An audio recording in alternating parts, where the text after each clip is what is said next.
لینا۔ اگر میرے اعمال ہوئے اچھے تو مجھے اس کفن کی زینت کی ضرورت نہیں ہے، اللہ پاک قبر میں مجھے اس سے بھی اعلیٰ کفن عطا فرمائے، اعلیٰ لباس عطا فرمائے، یعنی جنتی گھوڑا اللہ کو عزت عطا فرمائے۔ اور اگر خدا نخواستہ میرے اعمال اچھے نہیں ہیں تو تم جتنا مرضی مجھے اچھا کفن پہنا دو، قبر میں مجھ سے چھین لیا جائے گا، لے لیا جائے گا مجھ سے۔ دوسری بات، میری قبر کو زیادہ لمبا چوڑا بنانے کی ضرورت نہیں ہے، برابر برابر پوری سوری قبر بنانا۔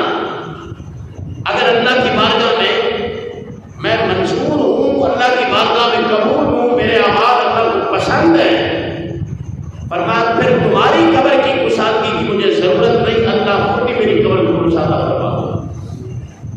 اور اگر خدا کا خواستہ میرا عمل اللہ کو پسند نہ آئے تو پھر تمہاری قبر کشادہ کی میرے کس کام کی ہے؟ قبر اتنی تنگ کر دی جائے گی کہ میری پسلیاں ایک دوسری میں گھس جائیں۔ اور تیسری بات، آپ نے فرمایا بیٹا جب میرا جنازہ پڑھا لیا جائے، میری میت کو جب کندھوں پر اٹھایا جائے، فرمایا جلدی جلدی مجھے میری قبر کی طرف لے جانا۔